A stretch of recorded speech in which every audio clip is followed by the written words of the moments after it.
The most common equipment that most patients tend to need during their recovery is a rolling walker. If you do not have one will be provided for you through your insurance company.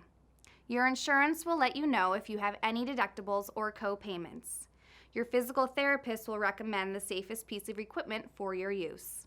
For example, a raised toilet seat is necessary for a hip replacement and can also be used in the assistance following a knee replacement.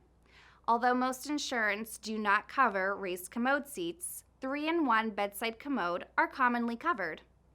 Other equipment needs are determined on an individual basis. Every insurance company has different co-payments based on individual plans and coverage. You can also call your insurance company directly for co-payment insurance information prior to your procedure. Your therapist and surgical team will collaborate to make discharge recommendations for you and communicate the recommendations for your care. The care manager will meet with you to discuss recommendation and finalize your transition of care plan.